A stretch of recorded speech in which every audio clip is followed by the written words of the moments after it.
Las noticias en Televistazo, con Gabriela Baer y Stephanie Espín.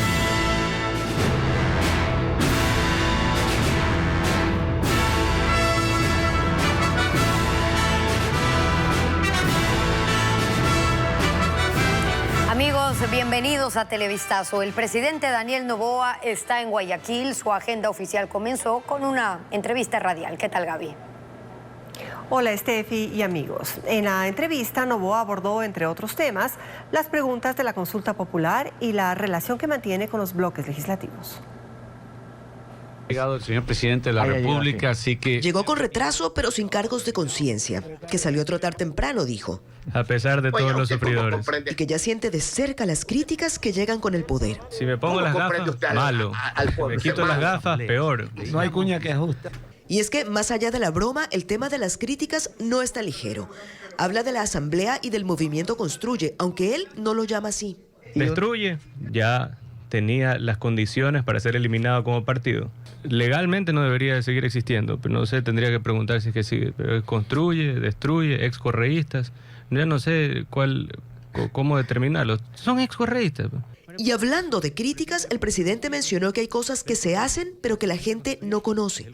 Por ejemplo, la participación del Ejecutivo en el caso Metástasis. La gente cree que esto acá fue algo pues solo hecho y articulado por la Fiscalía. 600 policías. 57 allanamientos. Más de 40 vehículos usados. 3 aviones. ¿Quién cree que dio todo eso? El gobierno nacional. Incluso reveló que es el gobierno el que garantiza la seguridad personal de la fiscal. A la fiscal y a su familia le hemos dado apoyo, no solo a la policía, sino apoyo militar y resguardo militar. A su hermano, a su mamá, a su hija. Perfecto. A ella misma. Así, de manera frontal, respondió también sobre temas de la consulta. Por ejemplo, el por qué escogió específicamente esas 11 porque estamos jodidos. Preguntas son de seguridad y una de generación de empleo, la que tiene que ver con los casinos, aunque reveló que esas 11 preguntas no serán las únicas. Sí, vamos a mandar adicional. Si quiere venir una pregunta válida, buena, de parte de los socialcristianos, de RC, de Destruye o de los independientes, ahí está bien, pues es válida la pregunta, la enviamos a la Corte Constitucional, se aprueba, perfecto. De hecho, esta mañana la ministra de Gobierno anunció que habrá 5 preguntas más, aunque ni ella ni el presidente confirmaron cuáles serán los temas.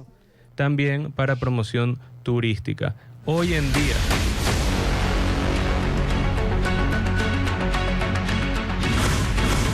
Consulta. ¿Y qué soluciones trae? Las bancadas legislativas cuestionan la consulta popular y consideran que la mayoría de preguntas se podían tramitar mediante la Asamblea. Construye incluso la cataloga como inútil. Patricio Díaz recogió las reacciones. En la Asamblea no hay reacciones positivas a la consulta popular planteada por el presidente Daniel Noboa. La mayoría considera que sus preguntas podían tramitarse en el propio legislativo. No solo las que tienen que ver con la fuerza pública, sino también las que proponen tipificación de delitos o incremento de penas. Incluso miembros de la bancada oficialista aceptan aquello. No necesitaban necesariamente una consulta popular, acá se deben trabajar en la Asamblea, pero el presidente debe tener claros de sus conceptos y de sus argumentos que le hayan llevado a la decisión de ponerlos más bien a decisión de un plebiscito público. Los aliados de ADN en la mayoría legislativa tienen la misma posición. El correísmo destaca que leyes con iguales objetivos ya se tramitan en las comisiones de la Asamblea. Para este bloque, la consulta propuesta es una oportunidad desperdiciada. Las instituciones tienen que funcionar y servir para algo. Y ese servir para algo significa que si la Asamblea hace las leyes que pueden tramitarse, no estén en una consulta. Pues si el Ejecutivo hace un decreto, se hace una declaratoria, no vayan a consulta porque son las potestades del presidente y de la Asamblea y lo que seamos es lo más eficientes, que es lo que exige la ciudadanía. El Partido Social Cristiano, también parte de la mayoría, es más cauto. Reconoce que hay temas que se pueden tratar desde la Asamblea y que algunas preguntas del presidente deben luego tramitarse, igualmente por el Parlamento. Esta es una consulta plebiscitaria y hay una gran diferencia. Un plebiscito implica que le preguntan a la ciudadanía un concepto y luego ese concepto tiene que ser implementado. Porque tal cual como está escrito, la palabra dice tratar, que se conozca. Entonces, son temas que probablemente la Corte deberá tratar y pronunciarse. Quienes sí cuestionan directamente al gobierno son los miembros de Construye. Para ellos la consulta es errática y se debió aprovechar la oportunidad para tratar temas más profundos o que influyen de manera inmediata en la seguridad, pues las propuestas del régimen no entrarán en vigencia automáticamente. La mayoría tienen que volver al Parlamento para que sean tratadas a través de un proyecto de legislación. Eso nosotros es una inconsistencia, es una falta de conocimiento y por eso la catalogamos como inútil, pero sobre todo porque no existe la inmediatez con la que el pueblo ecuatoriano espera que se tomen resultados, ¿no? Y añade que aprovechando la mayoría que el Ejecutivo tiene en la Asamblea con sus aliados, las reformas que propone podrían agilitarse y aprobarse sin el gasto que implica una consulta popular. El rol de las Fuerzas Armadas para enfrentar a las organizaciones criminales se definirá en las urnas. La reforma parcial aprobada por la Asamblea y la pregunta 1 de la consulta popular planteada por el presidente tratan sobre el mismo tema. Paul Romero con el informe. En la consulta se definirá la participación de las Fuerzas Armadas para la lucha en contra de las organizaciones criminales. Lo curioso es que hay dos propuestas sobre el mismo tema.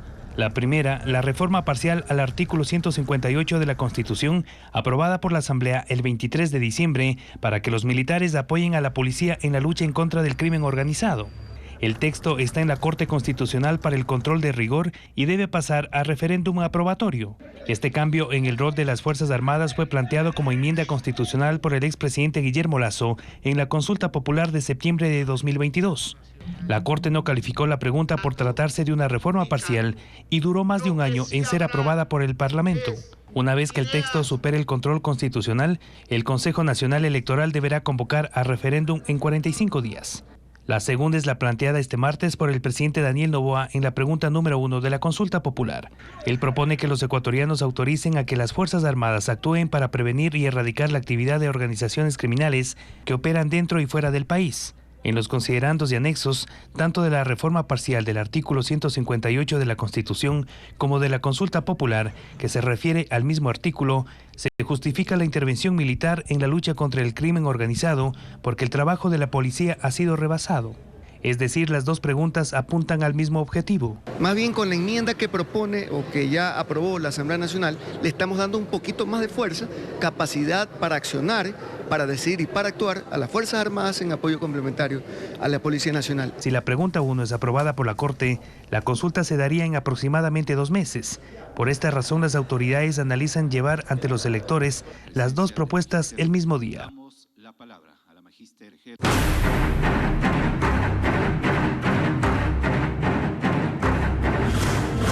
Metástasis, la infiltración narco. 5 de los 8 vinculados al caso Metástasis tienen orden de prisión y entre ellos Javier Jordán, Daniel Salcedo y el abogado del narcotraficante Leandro Norero. Esta madrugada el juez Felipe Córdoba dispuso a la policía que los detenga. Jacqueline Rodas con la decisión judicial.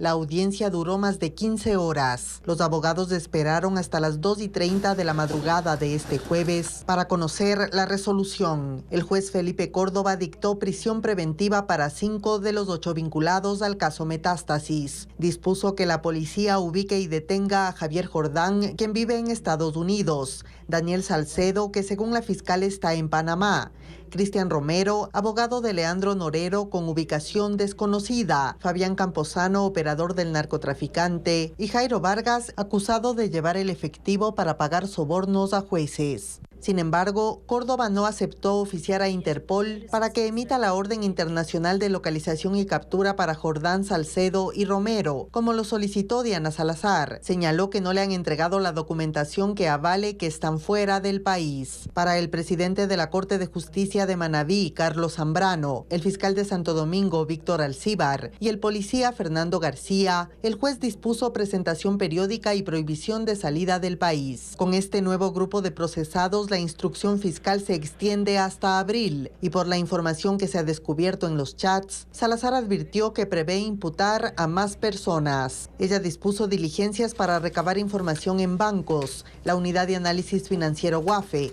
el Servicio de Rentas Internas y convocó a rendir versión el próximo 9 de enero al juez de la Corte Nacional, Luis Rivera, quien aparece en los chats y no acudió al primer llamado. También atendió el pedido del expresidente del Consejo de la Judicatura, Willy Wilman Terán, preso en la cárcel 4, para que rinda versión la jueza Rita Bravo. Deberá acudir el 15 de enero junto con David Hacho y Roberto Guzmán, citados para la misma fecha. Según el presidente Daniel Noboa, la seguridad de la fiscal general y de su familia se reforzó tras las alertas de atentado que ella denunció. Agregó que se trasladará a 3 cabecillas de los Lobos a la cárcel La Roca. La denuncia pública de la fiscal general sobre un plan para atentar contra su vida, la de su familia y la de su equipo de trabajo generó la reacción del gobierno. Diana Salazar acusó a Fabricio Colón Pico, aliado del grupo criminal Los Lobos, de planificar el atentado. En respuesta, el presidente Daniel Noboa anunció que 3 cabecillas de Los Lobos serán trasladados a la cárcel de máxima seguridad La Roca en Guayaquil y ordenó reforzar la seguridad de la fiscal y su familia.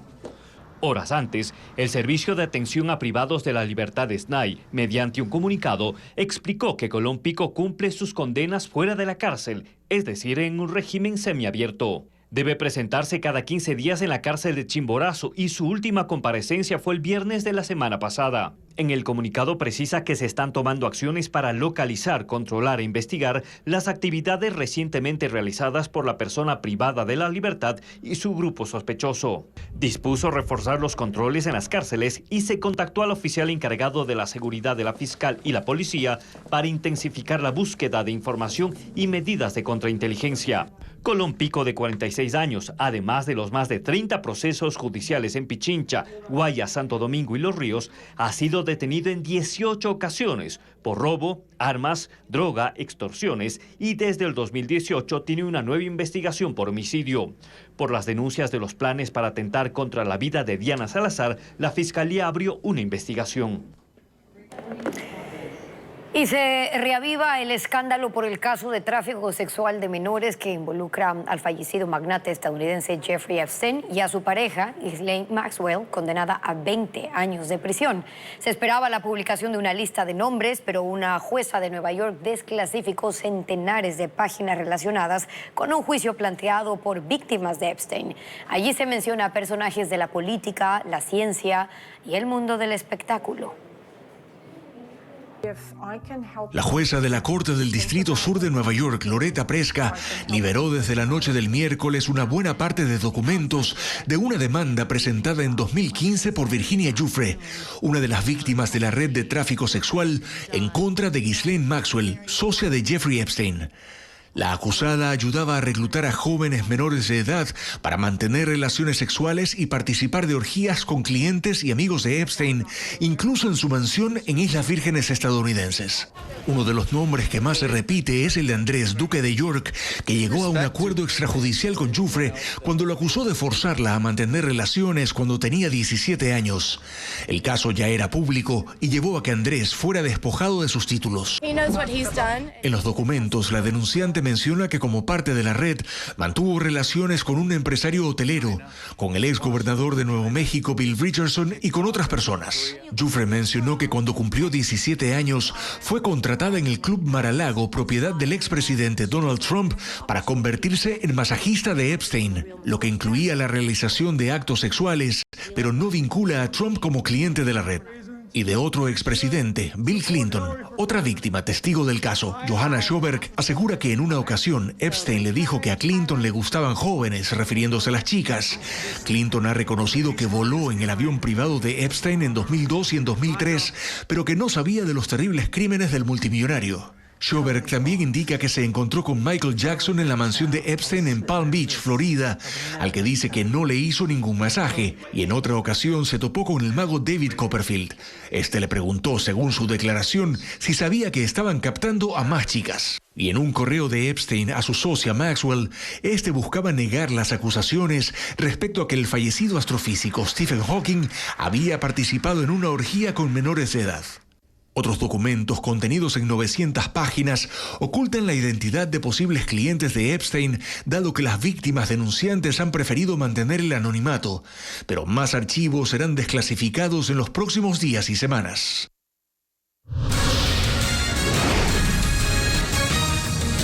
Deslave deja un fallecido, 3 desaparecidos y una veintena de casas afectadas en Carchi. Las imágenes luego del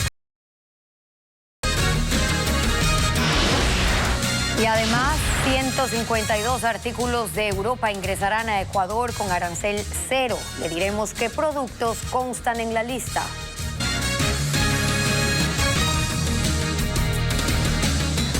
Un fallecido, 3 desaparecidos y daños en 20 viviendas es el saldo preliminar de un deslave en el noroccidente de Tulcán, en Carchi. El COE cantonal señala que el principal inconveniente es el difícil acceso a la zona, que incluso quedó sin servicio eléctrico. Fue a las 3 de la madrugada de este jueves cuando se alertó a la línea de emergencia de un deslizamiento de tierra de gran magnitud en el sector conocido como La Cascada, una zona rural del cantón Tulcán cerca a la frontera con Colombia. Con la luz del día en improvisadas camillas, comuneros rescataron a 5 personas que resultaron heridas, pero 2 niños siguen desaparecidos. El COE cantonal se reunió de urgencia. Hay un fallecido y también la evacuación de 40 habitantes del área. Y 20 personas prácticamente sin su vivienda. La ayuda inmediata se complica debido a la lejanía del sector, al que se llega en aproximadamente 4 horas por una vía de segundo orden y una caminata de 2 horas por terreno agreste. Por ello, está previsto que un helicóptero de las Fuerzas Armadas se traslade al sitio. Mientras avanza por tierra, un equipo del Cuerpo de Bomberos de Tulcán y del Grupo de Operaciones para las labores de búsqueda. Inicialmente, para hacer una evaluación de los daños, personal militar ya está trasladándose al sector también desde aquí de la ciudad de Tulcán, gracias al apoyo también de las autoridades que nos facilitaron movilización terrestre. Está previsto que este viernes el COE se instale nuevamente para analizar los informes técnicos del recorrido y determinar si se declara en emergencia la zona. Esta mañana se registró un nuevo deslave en la vía Cuenca-Girón Pasaje en Azuay. Un tramo en el kilómetro 114 en el sector Vivar fue cerrado al tránsito. Un camión quedó atrapado en el lodo, lo que también causó que se averíe una máquina del Ministerio de Transporte. Hay largas filas de vehículos cuyos conductores esperan la rehabilitación de esta carretera que conecta a Azuay con la costa. El puente sobre el río Marker fue habilitado al tránsito vehicular en la vía Chaco-Lago Agrio 10 meses después de que colapsara debido a la erosión regresiva del río Coca. Luego de casi un año sin un puente que conectara a las provincias de Napo y Sucumbíos con Pichincha en el sector conocido como el Socavón, en la troncal amazónica quedó instalado y habilitado el puente Bailey sobre el río Marker, de 45 metros de longitud y una capacidad de hasta 48 toneladas. Por aquí transitan 2.500 vehículos por día que toman la vía Lago Agrio-Quito, un trayecto que se había complicado por la erosión regresiva del río Coca, que en febrero 2023 arrasó con el puente de concreto y desde entonces los transportistas cruzaban sobre el río o quedaban atrapados con el aumento del caudal. El puente ayudará muchísimo para que tengamos una vía más segura, para que tengamos turismo, para que tengamos comercio. La ejecución tomó alrededor de 7 meses con una inversión de $750.000. Sin embargo, falta definir los trabajos de asfaltado al ingreso y salida de la estructura. Son 2 kilómetros de vía que se deben intervenir. De terrenos que todavía no están compactos, son tierras que prácticamente de un momento al otro se mueven, ahí se aflojan y los accesos al puente no están limitados, no tienen bases firmes. Este puente Bailey además ha reactivado la conexión entre las comunidades de El Reventador, Cascales, Gonzalo Pizarro de Sucumbíos y el Chaco de Napo, donde habitan cerca de 23.000 familias. 152 artículos europeos ingresan a Ecuador desde este mes con arancel cero. En la lista constan productos de belleza e higiene. Adriana Bermeo explica desde cuándo deberían bajar los precios de estos productos. Desde el 1 de enero, 152 productos de origen europeo ya no pagan aranceles para ingresar al Ecuador. Entre ellos, artículos de higiene personal, maquillajes, perfumes y cremas. El beneficio es parte del acuerdo comercial que firmó el Ecuador con la Unión Europea en el 2017 y contempla un proceso de desgravación gradual. En el caso de los productos de belleza y aseo, hace 7 años tenían el 18% de arancel, en el 2020 el 10%, en el 2023 el 3%, ahora es del 0%. La Asociación Ecuatoriana de Empresas de Productos Cosméticos y de Higiene Doméstica explica que la disminución de los precios de los productos de origen europeo no se verá sino a inicios de febrero. No se lo puede hacer de manera inmediata porque requiere de una planificación por parte de las empresas importadoras.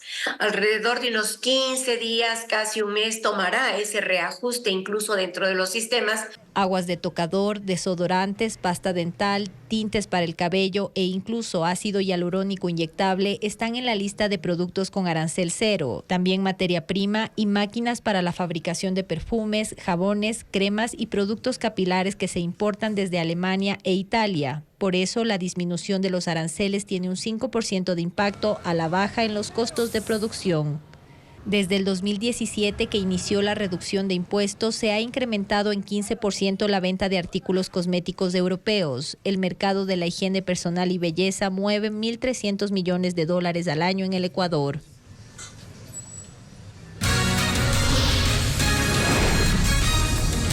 ARCSA reconoce que se equivocó al asegurar que una compota de mango que se vende en Ecuador tenía plomo. Los detalles luego del corte.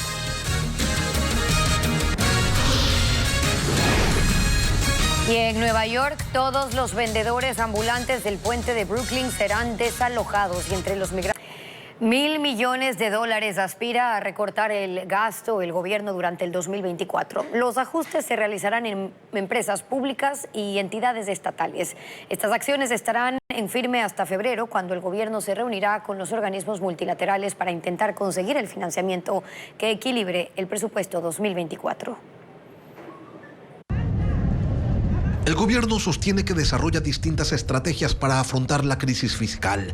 Y una de las líneas en ejecución es el recorte del gasto público. El objetivo es ahorrar $1.000 millones en el 2024.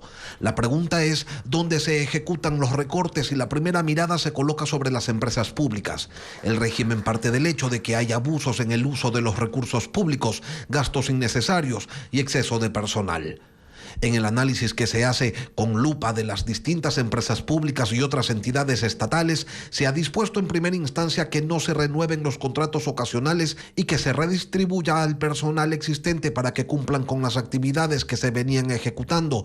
¿Cuántos contratos no serán renovados y a cuánto asciende ese ahorro? Son valores que no están claros todavía, pero se está trabajando en ello. Ese es el norte. Y si en el análisis se determina que hay entidades que no son eficientes, se advierte que se las va a desaparecer o a ejecutar acciones que tiendan a superar esa ineficiencia. Desde el Ministerio de Economía se señala que ya se empezó con ese trabajo en distintas entidades, una de ellas Petroecuador, donde una observación preliminar detecta irregularidades y un uso desprolijo de los bienes de la empresa, generando costos que no se justifican.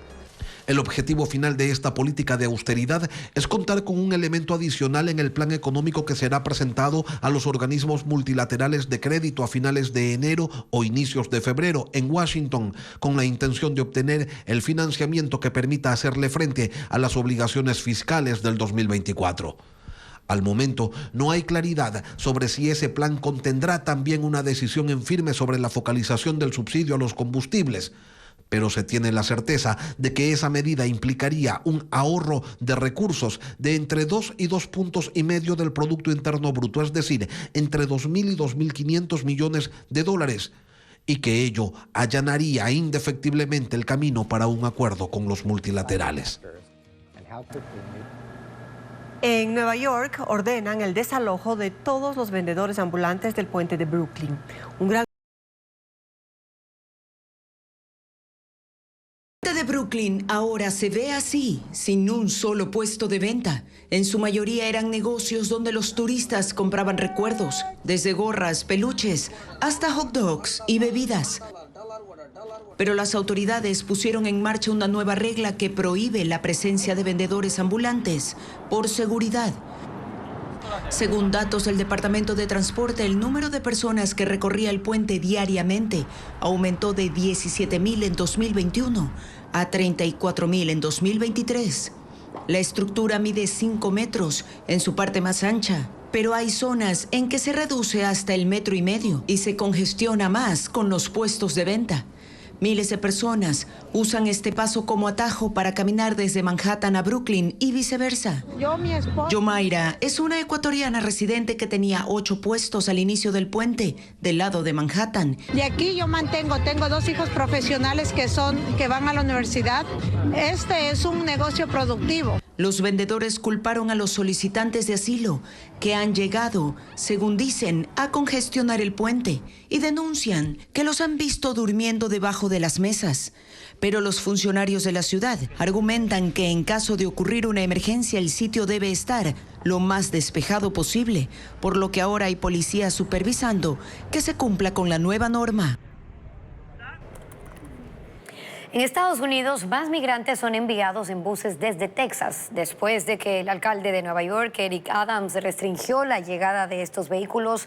El gobernador de Texas los deja en Nueva Jersey, justo al lado de un tren que va directo a la Gran Manzana. Varios taxis recogieron a unas 300 personas y los llevaron al Hotel Roosevelt, donde son recibidos de forma temporal. Si bien funcionarios de Nueva York afirman que la crisis migratoria es insostenible, los solicitantes de asilo siguen llegando. En Sudáfrica, el deportista paralímpico Oscar Pistorius saldrá en libertad condicional este viernes. Pistorius fue condenado a 13 años de prisión en 2014 por asesinar a su pareja Riva Steenkamp a tiros en febrero de 2013 y durante el juicio dijo que la confundió con un ladrón. Él, en octubre de 2015, recibió arresto domiciliario tras permanecer 12 meses en prisión. Ahora saldrá libre, pero deberá someterse a terapia sobre el control de la ira y la violencia contra las mujeres. El procesamiento de muestras para corroborar la presencia de plomo en productos que circulan en Ecuador avanza con lentitud debido a problemas en el laboratorio de la Agencia de Regulación y Vigilancia Sanitaria, ARCSA. Además, la entidad admitió que se equivocó en uno de sus análisis y anunció que una compota de la compañía Austrofood que se vende en el país no contiene la sustancia. Luis Alfredo Zúñiga con el detalle. En 2023, la Agencia de Regulación y Vigilancia Sanitaria ARCSA no había hecho controles a productos con canela y otras especias, pues se consideraban de bajo riesgo y ante la falta de capacidad del ente de control, se estaba priorizando otros ítems. En octubre, con la alerta de la FDA de Estados Unidos de presencia de plomo en compotas ecuatorianas, inició la revisión. Sin embargo, el procesamiento es lento e incluso ha arrojado resultados erróneos. Este jueves, la ARCSA reconoció que cometió un error al asegurar que la compota orgánica de mango de la empresa Austrofood, que se vende en Ecuador, tenía plomo. Este primer análisis tuvo un fallo y el producto compota orgánica de mango y también el smoothie de mango no tienen contaminación por plomo. Hasta ahora solo se ha confirmado la presencia de plomo en 6 productos. 3 de esos eran compotas de Austrofood comercializadas en Estados Unidos, mientras los otros 3 sí circulan en el país. Este jueves se anunció que se trata de la canela de la compañía Negesmart y 2 de sus clientes. Estos productos son la premezcla para los conos sabor a vainilla de la marca Bakels y la morcilla tipo 1 de la marca Embutidos Oro. Negesmart también surtía de canela a Austrofood. Se han dispuesto el retiro inmediato del mercado, la inmovilización adicional a las sanciones que pudieran ameritar luego del cierre del proceso sancionatorio. La ARCSA ha puesto en conocimiento a la Fiscalía General del Estado, a través de la fiscal provincial, todo el proceso de investigación que llevamos hasta el momento. Sin embargo, en el país circulan 926 productos elaborados con canela, que ya ha sido recategorizada como de alto riesgo. Se incluyen embutidos, salsas, condimentos, bebidas y lácteos. Hasta ahora, solo se han tomado 72 muestras. Sin embargo, aún se esperan resultados, pues el laboratorio de referencia del ARCSA tiene problemas en el 43% de sus equipos y su capacidad está comprometida. Al momento, nuestro laboratorio de referencia propio no va a procesar muestras. Las pruebas se han derivado a 2 laboratorios externos certificados. Podría tomar entre 7 a 10 días conocer los resultados y aún se tiene que tomar muestras a los centenares de productos restantes.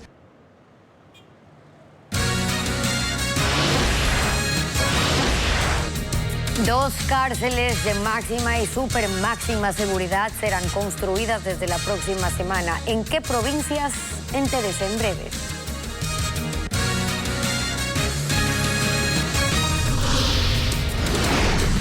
Barcelona se refuerza para este 2024. ¿Quiénes son los nuevos jugadores? Se lo contamos luego de la pausa.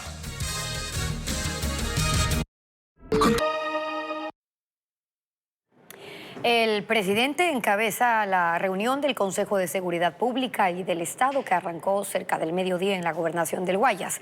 Luisa María Heredia está en esa cobertura. Sí, de hecho es la primera reunión del COSEPE con el Frente de Seguridad del gobierno de Daniel Noboa ya completo.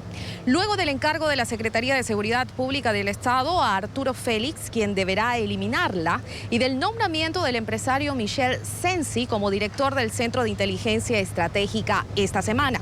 Ellos, al igual que los ministros de Defensa, Giancarlo Lofredo, de Gobierno y del Interior, Mónica Palencia, el director del SNAI, Luis Eduardo Saldumbide, y los comandantes de la Policía y las Fuerzas Armadas, más otras autoridades de la función judicial, están reunidos aquí. La ministra fue cuestionada sobre la ejecución del Plan Fénix. Reiteró que está en marcha y precisó algunas de las acciones realizadas. En 37 días ha dado muchos resultados. Nuestra Policía Nacional se está autodepurando. Y yo insisto en esto, porque se está autodepurando. Hemos visto lo que ha pasado de las depuraciones de otras instituciones. Es parte del Plan Fénix, nuestra lucha frontal contra la corrupción, en donde no es que nos quedamos a nivel de discurso, hay operativos concretos. Hemos logrado vinculaciones, no solo UAFE, SRI, que es fácil decirlo, pero hacerlo es todo un proceso. Hemos logrado ya visitar la mayoría de los depósitos temporales y hemos logrado que se coloquen escáneres.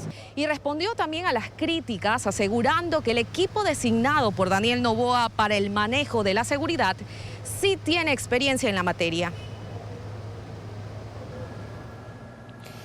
Una cárcel de máxima seguridad en Pastaza y otra en Santa Elena de super máxima seguridad se construirán desde la próxima semana, según el gobierno. Así busca inaugurar un sistema de control y administración penitenciaria. El régimen maneja con hermetismo la información, pero las constructoras serían empresas mexicanas. Hernán Higuera con el reporte. Con hermetismo y sin datos de contratación ni montos, el gobierno planea poner la primera piedra el 11 de enero para construir 2 megacárceles que, según el presidente, contribuirán a solucionar el problema penitenciario.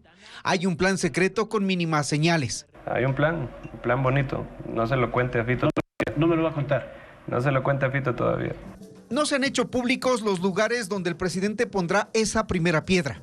La ministra de Gobierno, Mónica Palencia, habló de Pastaza y Santa Elena.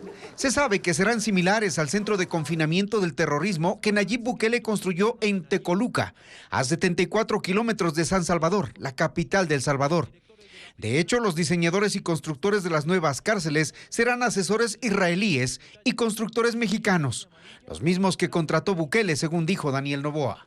Son los mismos diseñadores, son las mismas compañías, es la misma gente. Es cooperación israelí en el diseño de las cárceles de Max, Supermax y la segmentación para delitos menores y contravenciones.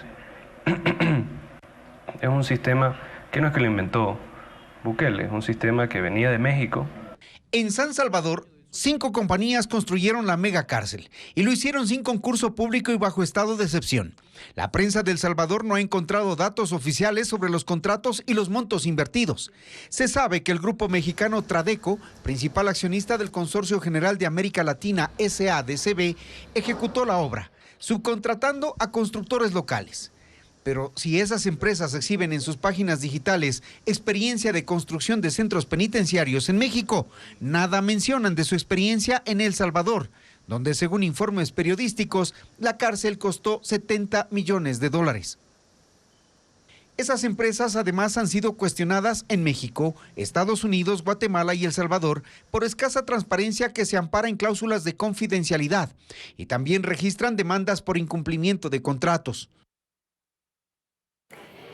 Y hay cambios en Liga de Quito para este año. Luigi, ¿qué tal? ¿Qué tal, Steffi? Se confirmó la salida de la Comisión Especial de Fútbol. ¿Y esto cómo afecta al equipo? Bueno, la consecuencia directa es que Luis Ubeldía no va a seguir dirigiendo a Liga.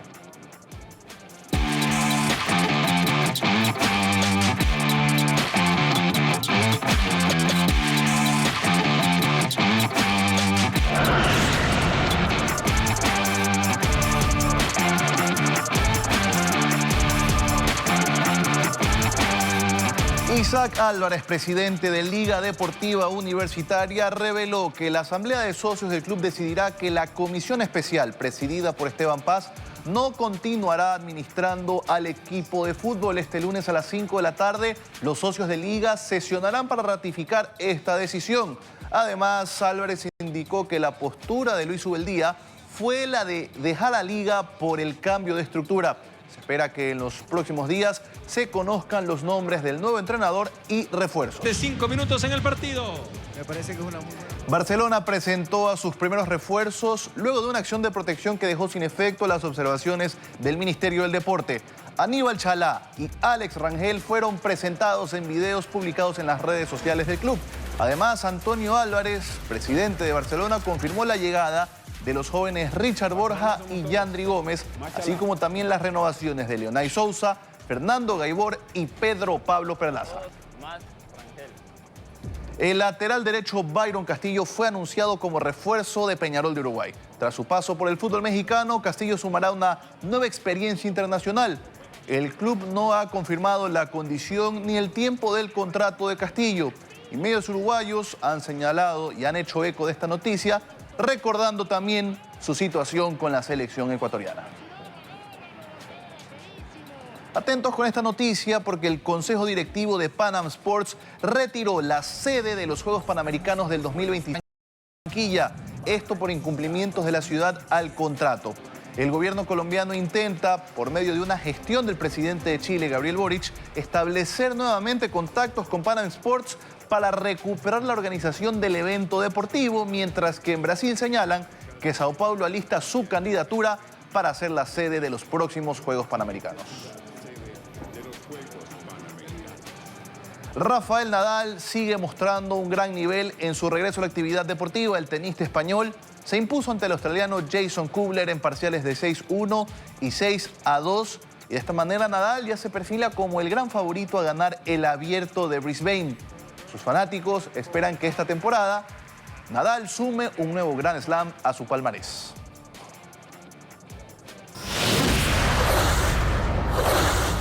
...68 nacimientos se exhiben en el Museo Naim Isaías en el centro de Guayaquil. Además, la película Priscila se estrena en las salas de cine del país, una biografía de la esposa de Elvis Presley. Estefanía Arias con la agenda cultural.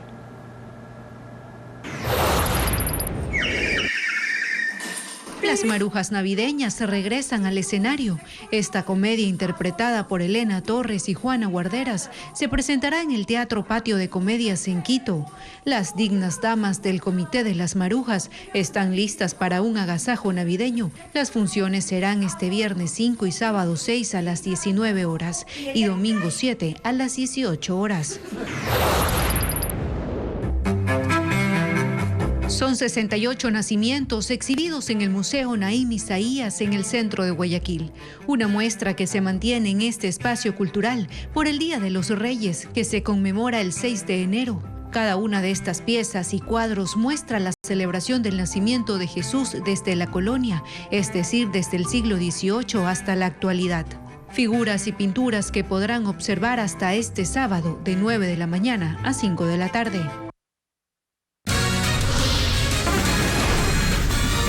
¿Y quiénes integran las comparsas que son parte de la dieta? Cada vez más mujeres conducen motocicletas en el país. Mientras el mercado de autos decreció en un 3%, el de motos aumentó en un 12%.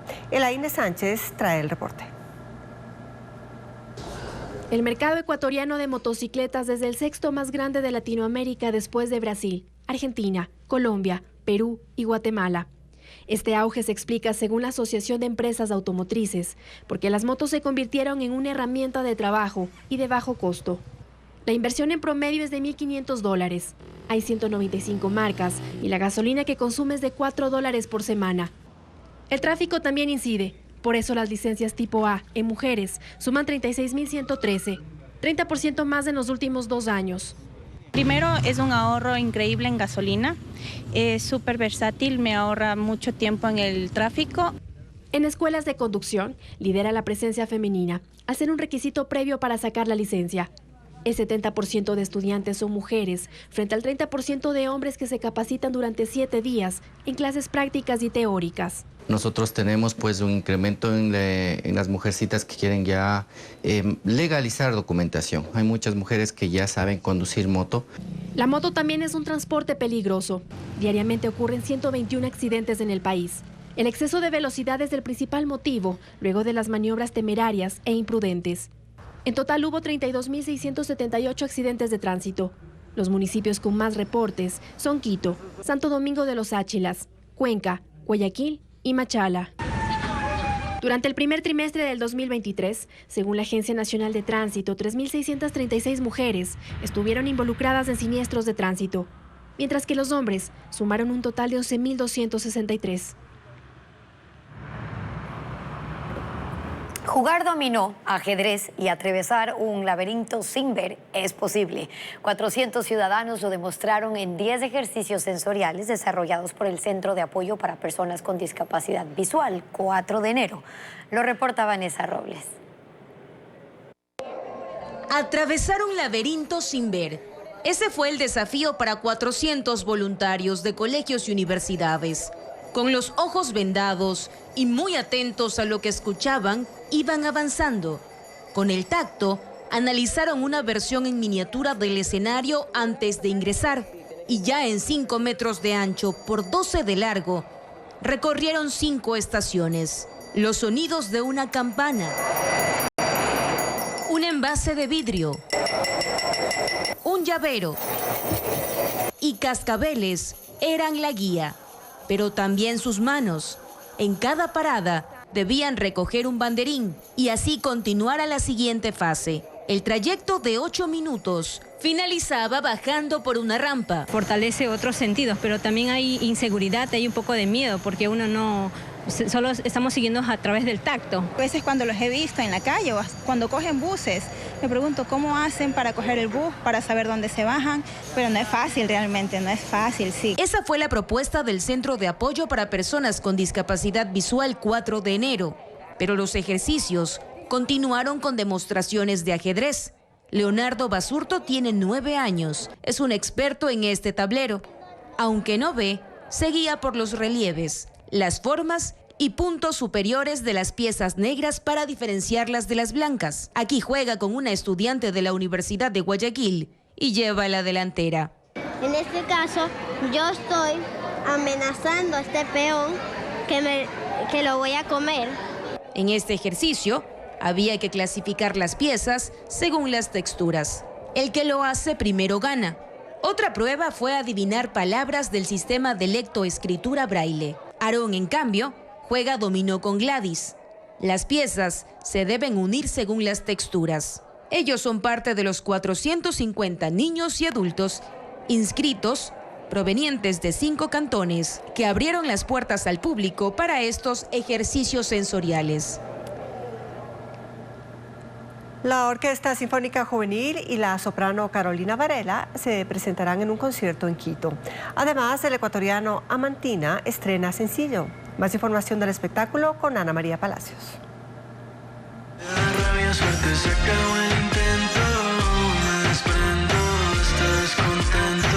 Amantina es el proyecto del cantante Daniel Solórzano.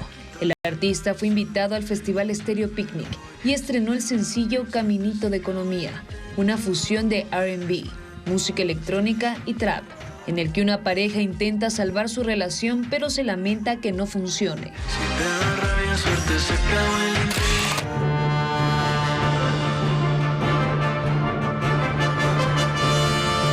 Por el Día de Reyes, se realizará el concierto Cultura de Paz a las 19 horas en Quito, en la Iglesia El Jirón, con la Orquesta Sinfónica Juvenil y la soprano Carolina Varela, miembro de la Ópera de Roma. Las obras serán de Vivaldi, Verdi, Johann Strauss y Eizaga.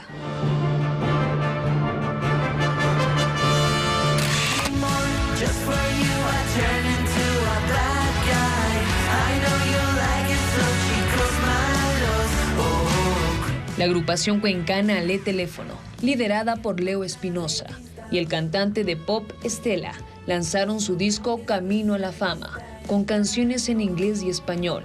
Le Teléfono culminó el año con una gira internacional, con presentaciones en Buenos Aires.